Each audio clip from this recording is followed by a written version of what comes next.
So this is section 9.6, the second part, which is the ratio test. So to start with, I want to do just a quick summary of all the different tests we have. We have a lot of different tests for series, and here they are here. So we have the nth term test.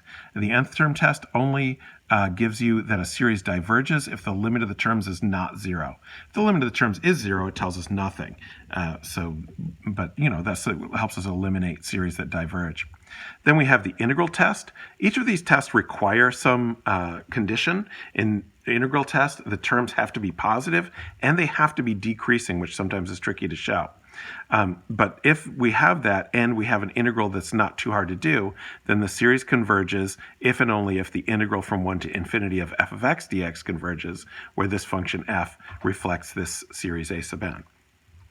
In that case, you also get this remainder theorem that the nth term remainder means if I estimate, for example, with 50 terms, I try to estimate this infinite sum with just 50 terms, then I can do the integral from 50 to infinity of that function, and the error has to be less than that integral.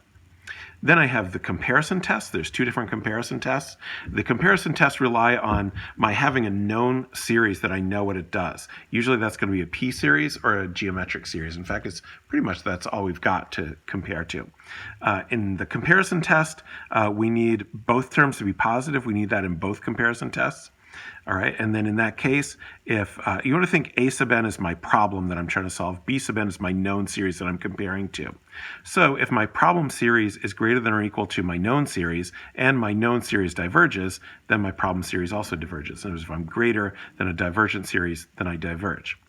If the problem series is less than the known series and the known series converges, then the problem series also converges. In other words, if I'm less than a convergent series, then I converge. So the problem with this simple comparison test is that you might have a situation where I have a sequence that is larger than a convergent series, and then I know nothing, or a sequence that is smaller than a divergent sequence, and then I don't know anything. So that's sort of the limitation of comparison test. So in those situations, a lot of times it's going to work to go to limit comparison test. We still need positive terms, and then we look at the limit as n approaches infinity of the ratio of the problem sequence to the known sequence.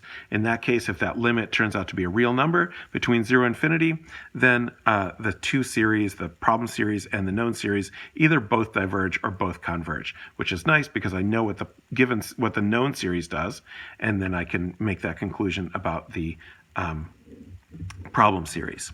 And then we have alternating series tests. So the alternating series test requires that I have a decreasing positive sequence, but then I get to look at the sequence alternating. So alternating harmonic series is your classic example of that, where I have a -1 to the n power. So these terms are going to be alternating positive and negative. In that case, the limit as n approaches infinity of b sub n equals 0 guarantees that the series converges. So that's different from the nth term test, where if I have the limit as n approaches infinity of a sub n equals 0, I get nothing in the nth term test because I have positive sequences and I don't know whether they converge or diverge. But when I have alternating sequences, as soon as I know that that limit is 0, I know that that series converges. So that's a stronger test than the nth term test, but only works for alternating series. That's the drawback. Another advantage is you get this error bound where the absolute value of r sub n is less than or equal to b sub n plus 1.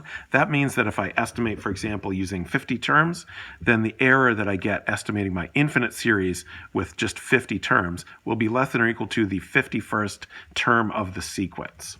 So that's sort of a summary of these tests. We do have those summarized on a nice document for you called Series and Convergence, Classifications and Theorems. I posted this on the handouts page. So here's a page that gives your test for convergence, with comparison tests, and what each one requires, what the advantages and disadvantages of each one are. So I've summarized all that for you on that document called it's called Series and Convergence. It's on the handouts page. All right, now I've summarized all this just to get us looking at the big picture. And then we're going to look at this series. So the sum from n equals 1 to infinity of n cubed 3 to the n. So we're going to look at in the next video is why all of the tests that we have so far don't work on this guy. But there is a test that does work, and that's what we're going to introduce next. It's called the ratio test. So that's our next video.